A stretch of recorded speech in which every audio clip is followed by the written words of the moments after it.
Hello and welcome to the European Report. Here we are in the European Parliament in the heart of the European Union, and in today's programme we'll be discussing the 70th anniversary of the UN Partition Plan and what this means for Israel and Europe today. And in today's programme I'm joined by MEP Anders Vistisen. So welcome back to the European Report. Tomas Sandell, the founder and director of the European Coalition for Israel, and Alex Benjamin, director of Israel-Europe Public Affairs. So it's a pleasure to have you all on programme. Tomas, I'll start off with you. We know that the UN Partition Plan was the UN's proposal to deal with a conflict between the Jews and the Arabs at the time, and this is why they come up with the solution known as the UN Partition Plan, UN Resolution 181, on November the 29th, 1947. But in terms of diplomacy, how significant is this anniversary for Israel and international diplomacy? Simon, again, good to be on the program, and next week will be very important. I believe the partition plan is important for a number of reasons. First of all, it's very important that we clarify a misconception. The United Nations did not create the Jewish state. United Nations, under international law, does not have the right to create new nations. So what did happen? And I think we need to go back to 1920, as we so often do, to San Remo, and to 1922 with the mandate, to say that these rights were given to the Jewish people much earlier than 1947. Nevertheless, I think it's important to say that Israel was affirmed by both the League of Nations and the United Nations. The right to self-determination for the Jewish people in their ancestral homeland was again reaffirmed. So that's the legal side. I think the very practical side is again it's like a litmus test coming back on and on again. So what was promised to the Jewish people was again carved up, and all of a sudden they have this new suggestion giving them much less than they were originally promised. What did the Jewish people do? Yes, they accepted it. They were willing to compromise. They said, well, this is not what we were hoping, but we will accept it. What did the other side do?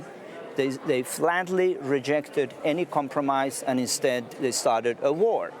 So this is something we have to come back to, on the 29th of November to say, listen, if the Palestinians and the Arab people would really have wanted a Palestinian state, we could have celebrated the 70th anniversary of a Palestinian state in this year. But this did not happen, and I think this is an important message for the international community to hear again, and hence the partition plan is important. Anders, it's always a pleasure to have you on the programme, and we're so pleased that we can rely on your support for this programme and your willingness to come on it, so thank you for that. And we know that when Britain leaves the European Union, that there are strong advocates in the Danes like yourself that are willing to stand up and speak up for Israel, so thank you. In this House, there are many that hate Israel, that question Israel's very legitimacy as a state, but doesn't the fact that the UN, with the UN Partition Plan, is a recognition by this world body of Jewish sovereignty in the ancient covenant homeland? And what should we be able to tell other parliamentarians about this fact? Well, I think this 70th anniversary is a very good reminder that the State of Israel was created under very extraordinary circumstances, and was created from the outset with opponents from in all directions. And it's like many Europeans seem to have forgotten their very recent history, and the fact of the matter that Israel was never the aggressor in the region. It was always the attacked party, and oftentimes by very overwhelming adversaries. We had back then the very great state of Egypt and the other surrounding states, of course, also. But it has always been against all odds that Israel have prevailed as a sovereign nation and have been able to defend their very small landmass ever since. And I think many European politicians are stuck in the narrative of Israel as the aggressor in the conflict, where it's the complete opposite. We still have states to this very day that fail to recognize a peace deal with Israel. And the few states that have done so, Egypt and Jordan, have been able to do so under very generous circumstances. Israel giving back Sinai, retracting settlements, Israel unilaterally retracting from the Gaza Strip, and so on and so forth. So it is a good reminder to people that the aggressor of this conflict have always been the Arab neighbors, and Israel have been, in my mind, quite generous in the way that they have dealt with their former adversaries. And actually now in this very chaotic region, we now have an island of stability with the three countries that have agreed on a peace: Jordan, Israel and Egypt. The rest of the region are in turmoil, and the rest of the region are in a very bad condition. But these three countries who have sort of shown the way for peaceful coexistence between nations in the region are now actually the island of stability and hope that other countries strive to get to. Extremely good point, thank you. And Alex, always a pleasure to have you on the programme. Very much value the work you do as well. Alex, you know, when we did a programme together looking at the 100th anniversary of the signing of the Balfour Declaration only a couple of months ago.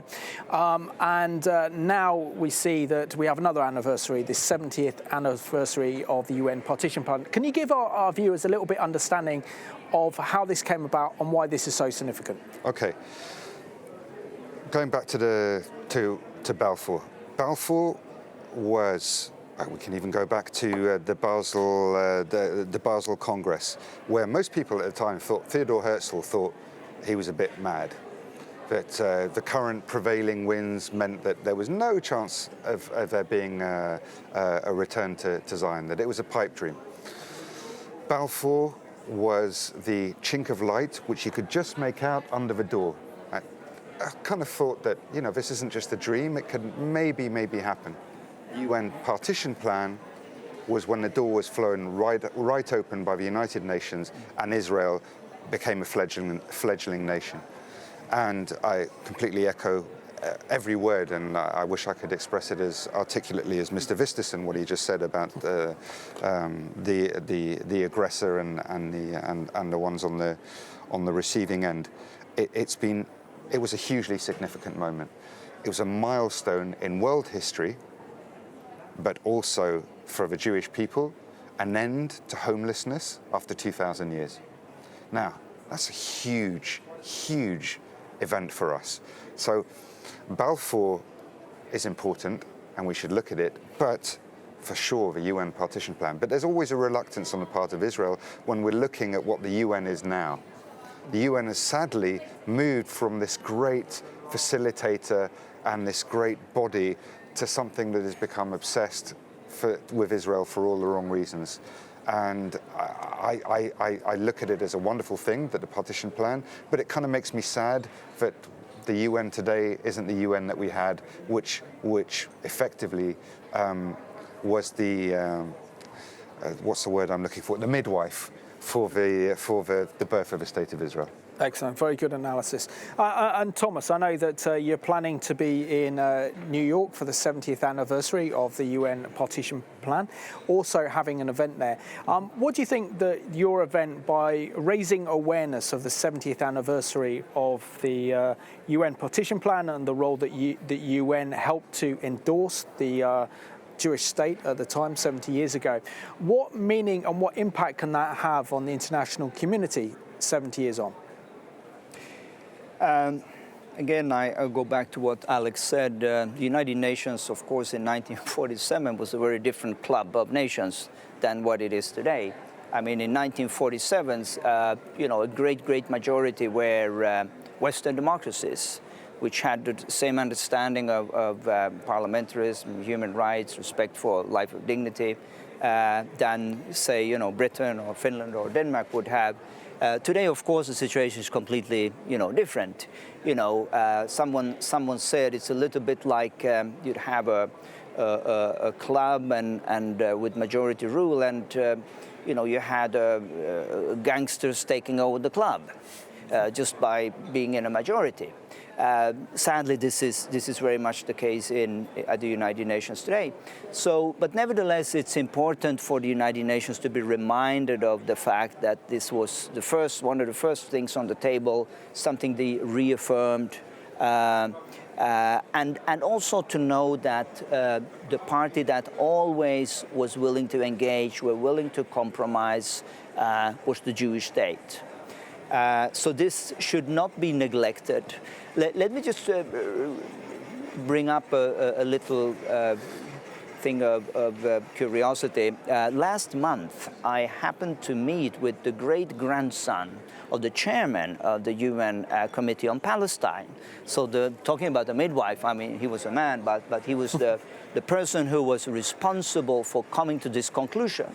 And I could go on for very long talking about what he was sharing, but basically, and I've read about it, when they spent quite a lot of time in what was then Palestine, listening to both sides, and you may recall that the Palestinian side refused to engage at all. And but for Emil Sandström, that was his name, for him the turning point was when he was made aware and he went to Haifa, when Exodus was embarking at Haifa, and the British were refusing to let these Holocaust survivors enter into Haifa. And he said, then he realized, listen, this is not fair. The international community is not treating these people in a righteous way. The minimum what they deserve is this little land of peace, and especially if there can be a Palestinian state alongside, this is what he wanted to suggest to the United Nations General Assembly. So there's a rich history, and I think this is something that the world should be made aware of. Absolutely. And Anders, back in 1947, the Arabs then, we now know them as the Palestinians after the 1970s, rejected the UN Partition Plan, declared war on Israel when Israel declared her independence on the 14th of May 1948 by 5 Arab armies. And still the Palestinians still continue to reject the notion of a Jewish state in the Middle East, or even to coexist with the Jewish state of Israel. How do we get that message across to parliamentarians that by continually backing the Palestinian cause, as the European institutions tend to do, this is just repeating failed policies that go back 70 years? Surely some sort of new thinking and new engagement on this issue should be coming up from the European Union. What do you think? Surely it should, but will it? I think it's a bit strange. Israel-Palestine is the only place in the entire world where the normal rules of how you deal with international situations doesn't apply. If 5 countries declare war on you and you win the war, normally border revisions could happen. It will not be something that is hugely controversial. But apparently the state of Israel is the only place in the world where these rules don't apply, where you can still talk about I would love to have those rules applied. I could take back most of Sweden and England and Norway and stuff like that. Yeah, but Vikings, for very good reasons. That's not the way it goes if you act in that manner. Of course. And that is the way that have been acted. But I think the reason for that is that from the right outset of this, it has always been, of course, a territorial fight, but abroad, it has been an ideological fight. First, Israel was sort of tangled, Palestine was tangled in the Cold War to a bit. The first beginning of the State of Israel was a very leftist exercise, and there was this doubt whether it was a Soviet thing or it was a Western thing. And by that time, that was the prevailing thing in Europe. That was the Iron Curtain. Since then, when we go onwards, we had the Palestinian terrorism, but that was also linked to Rote Armee-Fraktion, Beiner Meyerhof, the Italian communists, and so on and so forth. So in Europe, it has always been entangled not only as a territorial thing in our neighboring region, but it has always been an ideological fight between right and left, and for some odd reason, it actually shifted from the left in the beginning, and actually now to be maybe more a right-wing pro-Israel coalition that you see many places in Europe. So it is very strange, I would say, that's what happened, but that's the fact of the matter, unfortunately. And much of that goodwill that was to the Jewish people and to the State of Israel in the beginning in Europe. Also, of course, recognizing the horrible atrocities that happened to the Jewish populations in Europe a few years, was sort of put to the back and forgotten especially in the late 60s and the 70s. And ever since then, we have not been able to have an objective point of view on the State of Israel from a European point.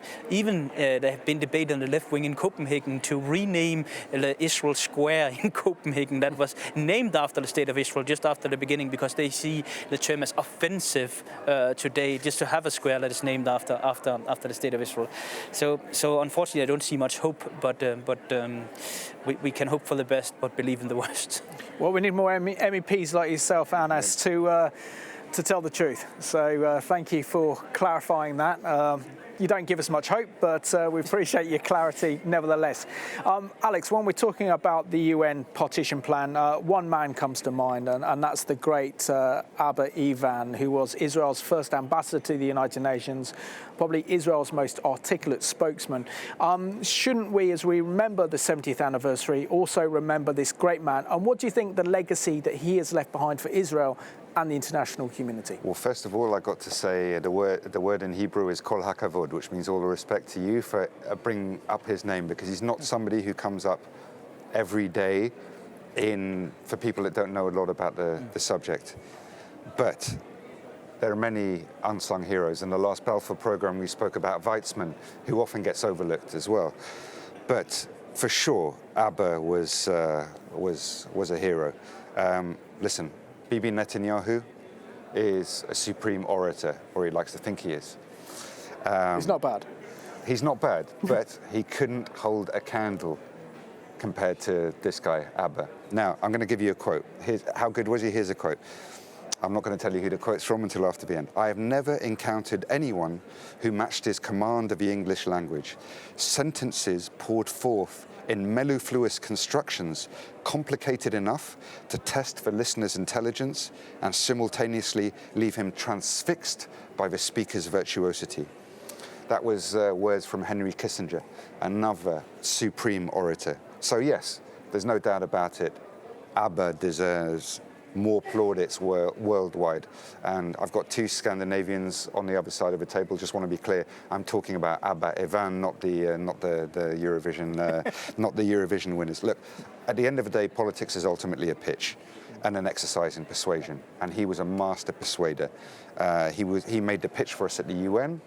And it was a tough pitch. And in fact, Tomas mentioned part of that pitch. Part of his pitch was bringing people at the UN to Israel to see what was going on at the port of Haifa, to see these boats, the people, Jewish people who had gone through some of the worst, unimaginable, unspeakable horrors, being turned away and being sent back to the very continent, often to the same camps from which they'd just emerged from. And he helped in a very strong, persuasive, articulate way to ensure that the State of Israel was born. And so for that reason, he's a hero, full stop. Excellent. Well, it's great to acknowledge him and honour the great man himself. We're down to the last 6 minutes, so I think we need to kind of round up. Tomas, we know that 2018 is the big year for Israel. We've had so many remembrances and anniversaries in 2017, but how significant is the 70th anniversary of the re-establishment of the State of Israel for Israelis, for the Jewish community, and also for Europe as well? Well, Simon, you know your Bible just as well as I do, and 70 often symbolizes a new level of freedom.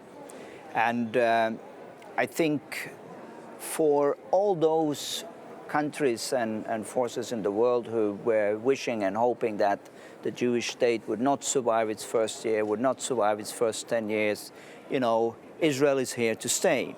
And I think, again, I'm quoting Bibi Netanyahu to say Israel is here to stay. Even the Saudis have come to that conclusion as well. Even the Saudis have come to the same conclusion. So obviously it is a milestone. It's a major milestone I think it's something that needs to be celebrated in this house where we are right now. It should be celebrated widely in Brussels, and therefore, again, I'm so pleased that we will finally have the Prime Minister of Israel here in Brussels on the 12th of December, and I hope that this is a prelude to what should come in 2018, this great year of the 70th anniversary of the Jewish state. So, and together with Andreas and Alex, of course, we're going to do our utmost that this will be the case. And Anders, I have to ask you, as one of the leading MEPs here in this Parliament that put your neck out in support for Israel and the Jewish people, what will you and your colleagues be doing to remember and celebrate Israel's 70th anniversary next year? Just give our viewers a bit of a heads up. Of course, it's always a good occasion to look back, but especially also to look forward. Absolutely. And I think the new situation is that Israel is not any longer under a territorial threat of extermination. If you look away from the nuclear threat of Iran, of course, but sort of from the Arab neighbors, there's not much of a military strength left to challenge them, and that's a good thing. And as we just mentioned, the situation with the Saudis and other Arab states seems now to understand that Israel is a factor that is going to be there, and they could just as well start to cooperate with her instead of always operating against her, because there is common and shared concerns over security in the region. So I think we should use this as an opportunity to celebrate the past, but also to look forward and to make people aware that things are happening in the region, that it's not as so black and white as they maybe have seen the last 70 years of the conflict. Excellent. And I'm going to bring you in. We've got 3 minutes of the programme. Alex, when the UN proposed the UN Partition Plan 70 years ago, a year later, Israel was attacked by 5 Arab armies, but today Israel has a peace treaty with Jordan and with Egypt, and even influential Saudis talking about the possibility of getting Saudi Arabia to normalise relations with Israel, plus an embassy, possibly in the Gulf, an Israeli embassy in the Gulf state. 70 years on, you take that, wouldn't you? Yeah, absolutely. I mean, no doubt about it. But I think one of the key things which I would say is, which is really encouraging, is of course there are some of the Middle East states that get it, but there are voices in Europe now, increasingly, voices like yours, Mr. Vistisen, who get it, who understand, as you were quite rightly pointing out, that Israel represents, in the shifting sands of the Middle East, along with Egypt and Jordan, what little stability there is left in the region. And I'm pleased to say that your important voice is catching on. And we always need pioneers, so thank you for being a pioneer, but we need more pioneers in this Parliament to get that across. So the European Parliament is a good place to start for this changing narrative, which I believe you're in a perfect position to articulate. The problem as I see it lies elsewhere. The problem I see it lies less than a couple of kilometres away from here at the European External Action Service. And the fact, as Tomas has pointed out, that the Commission and the EAS are pretty much stuck in an old argument when it comes to, or it might have been Anders, who they're more or less stuck in an old debate of sort of carrot and stick, more stick when it comes to Israel, I should hasten to add. And it doesn't reflect the reality on the ground. So Israel gets on with its job. It's here to stay, as Bibi said, and we get on and we look for new alliances, and we look for the Jewish people look for alliances with people as they evolve. But it strikes me that because of this consensual model of European politics, that the EAS and the Commission are very much stuck in a rigid framework which doesn't fit anymore. So, to use a rather crude analogy, we're also marking anniversaries of the First World War. For me, the EAS's strategy when it comes to the peace process is a bit like the early First World War cavalry charging at tanks. It's ultimately doomed to fail, and it's going to have catastrophic consequences in the end. They need to get with a program, they need to get with a modern way of looking at the region, as espoused by Mr. Vistisen and others, and then we can make progress. Guys, I just want to thank you for a great programme. Anders, Tomas and Alex as we discuss the 70th anniversary of the UN Partition Plan. And I want to thank you for watching today's programme here in the European Parliament. It's important that we understand historical truth and that we advocate from historical truth. And it's important that as Europeans that we pray for Israel, we pray for the Jewish people, and also that we proclaim the truth regarding Israel's international legitimacy. So I want to thank you for watching today's European Report.